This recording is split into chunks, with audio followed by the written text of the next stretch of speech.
Welcome back to Catch It, a new perception. My name is Ketuk,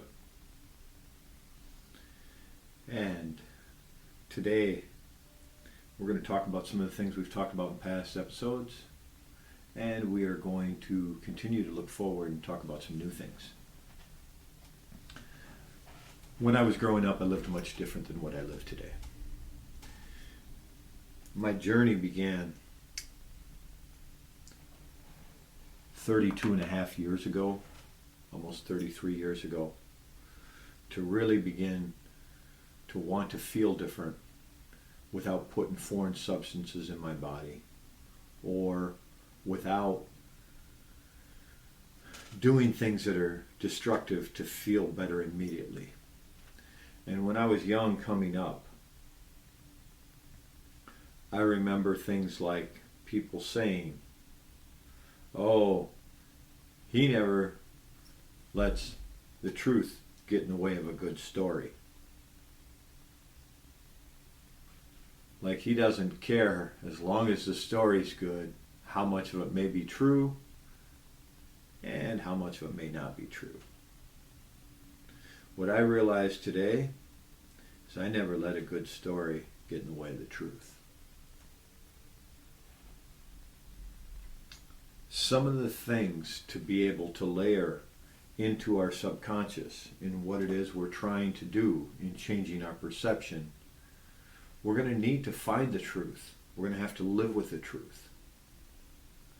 And through that, continue to tell the truth to ourselves. So when we hear what is true, and then we begin to layer that truth in, we begin to change the way that we think. I know that there's many different things that can be deceiving. People will say things and not mean to be deceiving. People will make a certain approach and try to be funny, and then it gets layered in. When you were a kid and you were on the playground, early grade school, whatever age it may be for you, and someone said something derogatory to you, about you, that became a mantra, chances are. Something you repeated in your head. It may not be true. It may be partially true. Possibly no truth to it whatsoever.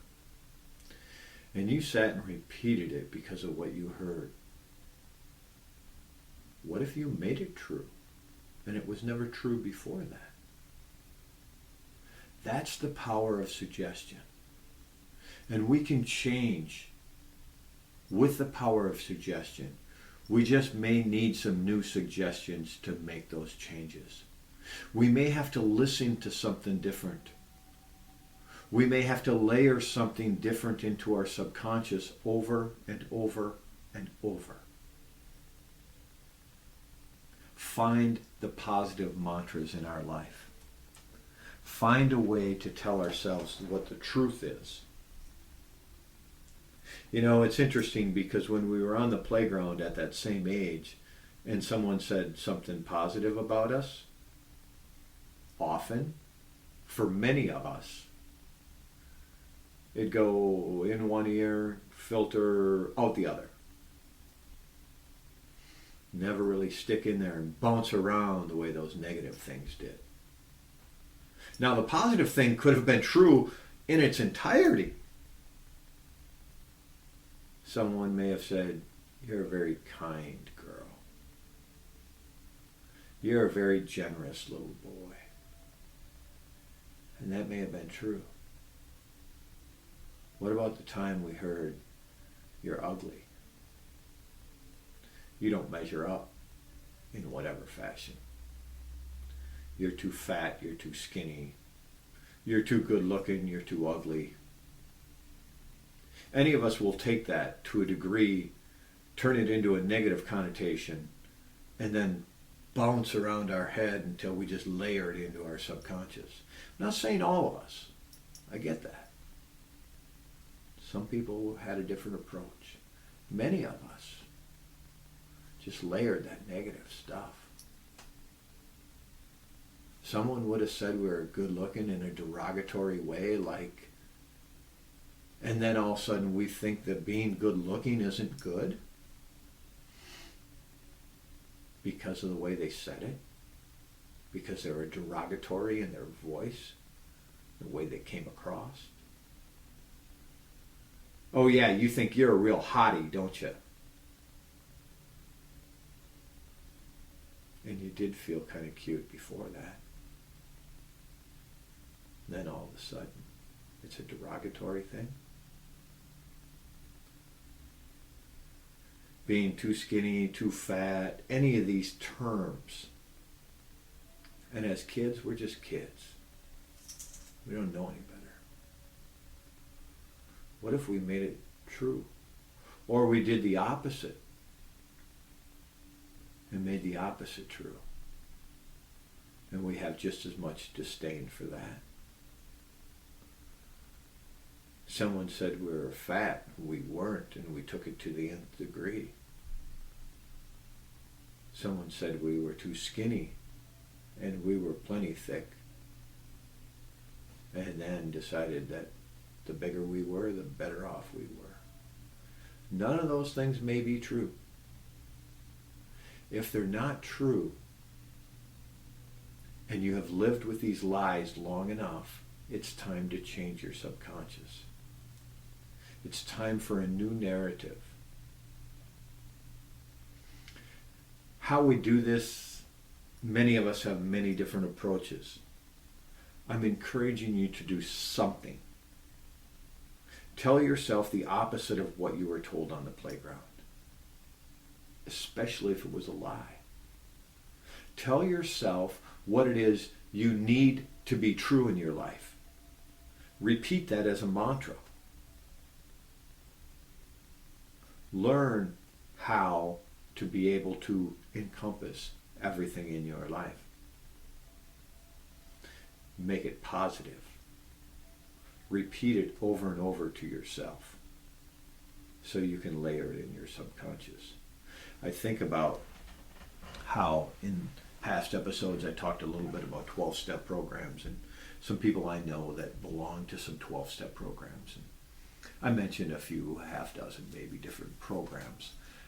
And one of them is Overeaters Anonymous.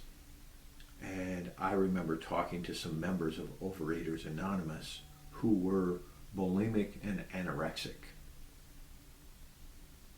And because they found the solution and they found hope in a program called Overeaters Anonymous, they were able to find the balance in their life to not be bulimic and anorexic through a program called Overeaters Anonymous. Interesting. They began to tell themselves the truth about food, that it is only needs to be taken in for nourishment. They don't need to eat for desire, for emotion, or for flavor. Not that they shouldn't appreciate the flavor of what they eat, just not overindulge because of the flavor. Or stay away because they want to look a certain way, or they feel like they're fat, or whatever might be misnomers in the back of their mind, that they can tell themselves the truth that I will eat for nutritional value today. I will eat because it's healthy for my body, therefore healthy for my mind, therefore healthy for my emotions, and I will feel good about myself when I find that I can eat healthy today. Again, like I said in earlier episodes, I'm not one that's going to talk a whole lot about nutrition and the things that we eat and how something like the United States is dictated by money and how they produce food at a very inexpensive rate and it is downgraded with a lot of things that are unhealthy for us, versus like the European Union that doesn't put all of the things in their food that we put in ours. And it's just a different perception. You can go other places, other podcasts, look up other things, other people that will tell you a lot more about nutrition, know a lot more about nutrition than I do. I just know that it's important to me, and I'm going to eat a certain way to be able to feed my mind so that my health overall can be better. My physical health, my mental health, and my emotional health.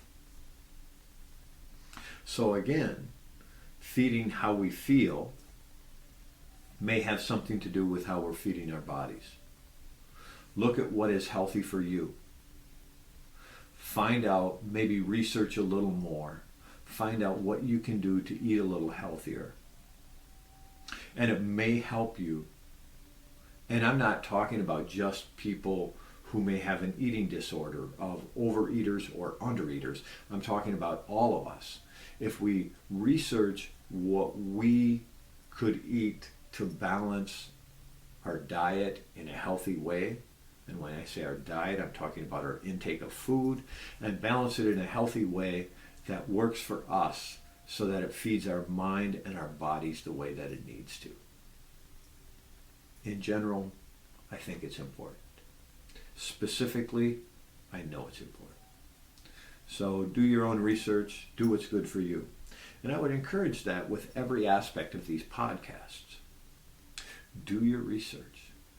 Some of your research may be layering different things into your subconscious, getting away from the childhood lies that you were told. Maybe dad was joking with you, being sarcastic, saying something, and it layered into your head and became a negative connotation over and over again because of Pop's sarcasm. He was trying to be funny. He was trying to have conversation. He was a little uncomfortable and didn't know what to say, so he thought he'd be funny. And it got into your subconscious in a difficult way. You can change those things. So the only way that you can research some of this is you're going to have to do the work. You're going to have to take the action it takes to be able to see if it works for you. Are you reading different things? Or are you reading the things that always took you down that rabbit hole that didn't work? Are you watching different things? Are you listening to different things? Are you still watching murder and violence? Watching shows about rape and violence? Do you want to layer that stuff in your head? Or do you want something more gentle, more kind? Who is it you're surrounding yourself with? Are you surrounding yourself with people that speak highly of you? And speak highly of themselves without being arrogant? To know that they're equal to you. To know they're equal to all of these people. Is that what you're surrounding yourself with? Are you surrounding yourself with people who want to complain about their job? They don't like the way management does it. They don't like the way the company does this. What do they say? What can I add? What can I do to improve today at my job? How can I help someone else as an individual think different so they can feel different before they leave work? Or are you just going to stay with those group of people that want to complain about what's wrong, take credit as if they did something right when something turns out good, not give credit to someone else? We see it all the time in all different aspects of our lives.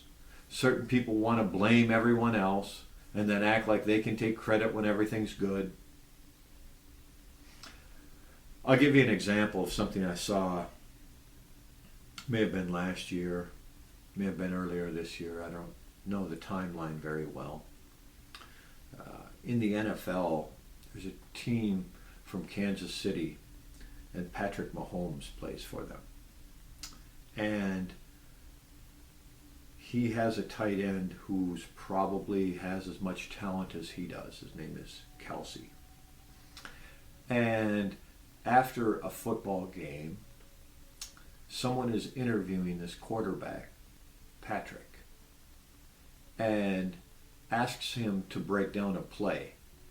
They won late in the game, I believe it was. This play happened.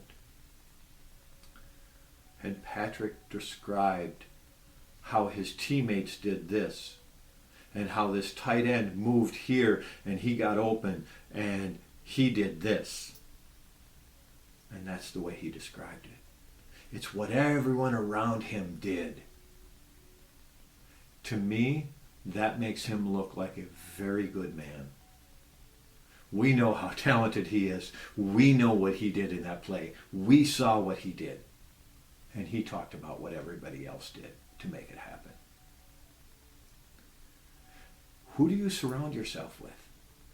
Is it people like Patrick? Or is it other people that want to complain and blame others? Or take credit, all of the credit. Oh, look what I did in this play, and look at me, and oh yeah, I saw this, and I did this. That's not what Patrick did that day. He gave credit to everybody else. I often speak of the elders in my world. I give them credit for what they have gifted me. Chances are I will never be able to repay the gifts I have received from the elders in my life. I feel different about myself, about life, about the world than I ever have before. I will attempt to reach out to others and possibly even help others if they're willing to receive it every day of my life for the rest of my life. And I do not feel that I will ever be able to repay the generosity, the dignity, the love, and the respect I have been given by the elders in my life. The ways they have shown me how to walk, the way they have walked shoulder to shoulder with me, the way they have gotten through adversity and still been generous, loving people. I have watched the elders in my life go through the most difficult things you could ever imagine with dignity and grace. How can I not have love and admiration for them? When they're going through those difficulties, want to help me as much as anything. And they're the ones having the difficult time. And yet they reach out to other people. Maybe that's the dignity. Maybe that's the grace, the love and respect. I want to one day be looked at,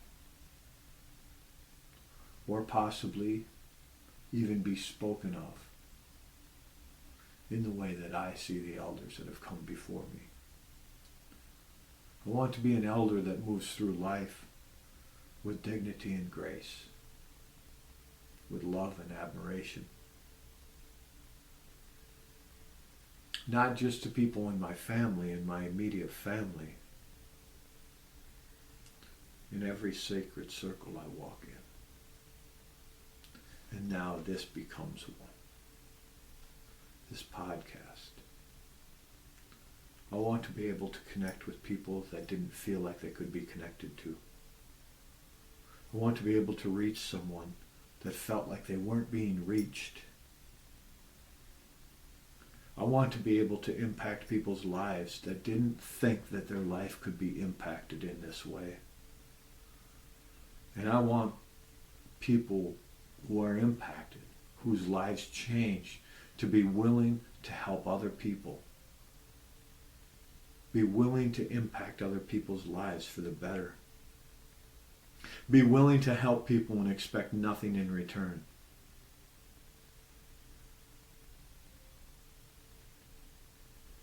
I would like to be able to live a good life. Would like to be able to be honest. You've probably heard me say this before. One elder, he's passed over now. He'd say, "Don't lie, there's less to remember." I love that line. I remember a difficult time at work for me financially. I was bringing home very little of my paycheck. And at the time, I'm working for tips, and all of my tips would go on my paycheck. And I'd work every hour I could. Sometimes I was invited to leave work early because business was slow. And I'm struggling to make ends meet. To say I was living paycheck to paycheck would be an understatement. And this was maybe almost a couple decades ago now.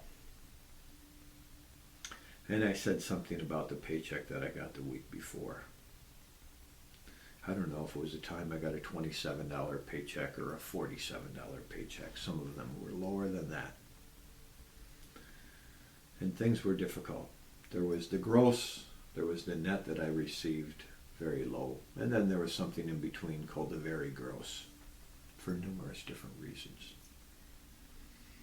why that was being affected, that paycheck. And I said something to one of my supervisors about the paycheck that I got the week before, and she looked at me and she said, "You're lying." And I looked her straight in the eyes and I told her, I have nothing left in this lifetime to lie about. I hope that that's true every day of my life moving forward. That I have nothing left in this lifetime to lie about.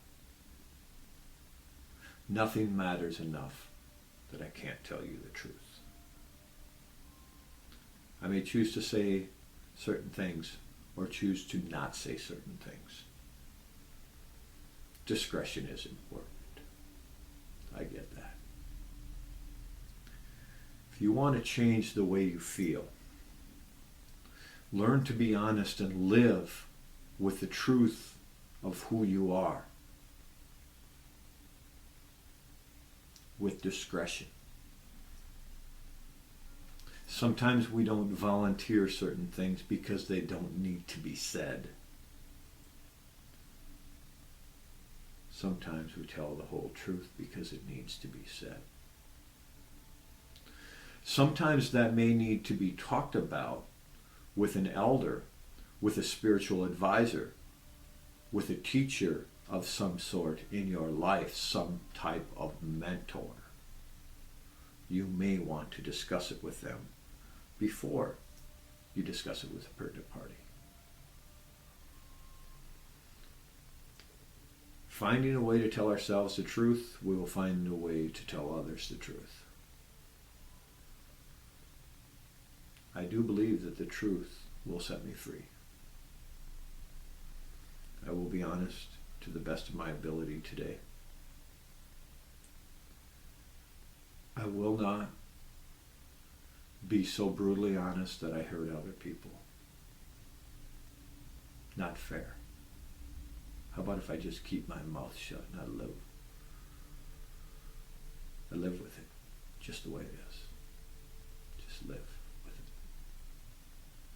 Find a way. Moving forward,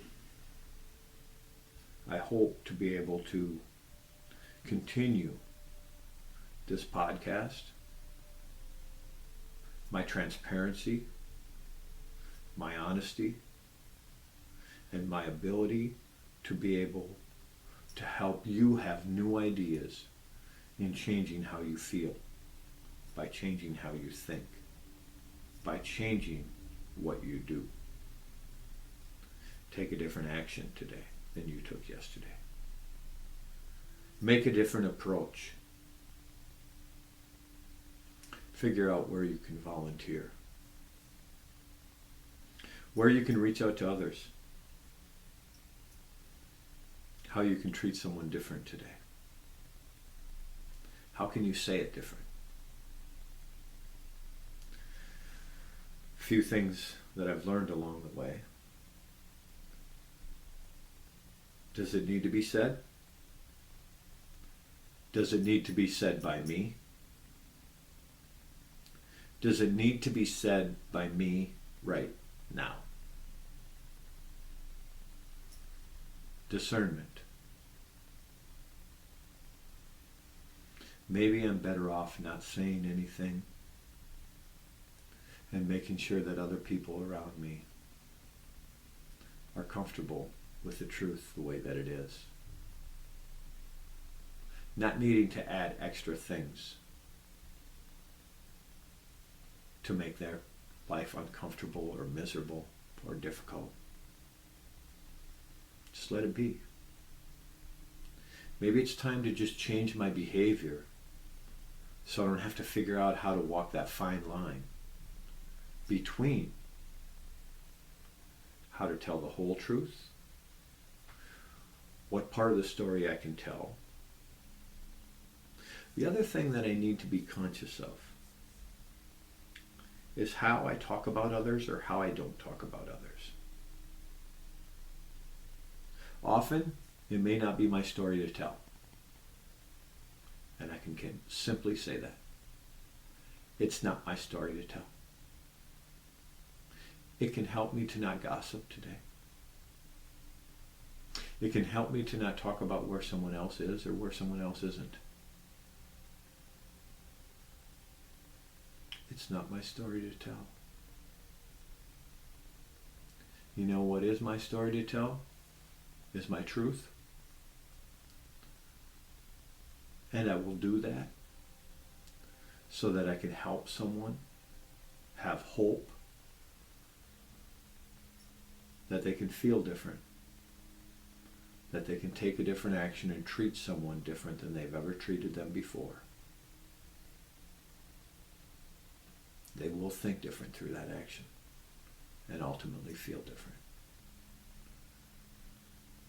And if you're doing something you're not feeling very good about, do the opposite and see how it works. Take the opposite action. If you don't know what to do to change how you feel, take the opposite action and see if that works. You may have to find the balance of somewhere in between. You may need to say, okay, I can't have this extreme or that extreme. The only approach I have is a midway mark, and this is the approach I'll take. I don't need to be overbearing. I don't need to be understated. I can just say it matter-of-factly. This is what it is. Not say something to hurt someone's feelings, and also be able to tell the truth. Not say something to destroy someone's lives, their livelihood, their relationship, or anything else. You may need to just keep your mouth shut and change your behavior. Many different approaches we will take. In the near future, we will look into more of them. I hope that each and every one of you can continue to change the way that you think. I hope that you have a desire to change the action that you're taking. Act your way into a new way of thinking, and your thinking will dictate how you feel every day of your life from this day forward. Looking forward to next time. Live in harmony with and use the bounty of the land to bring kindness to the world.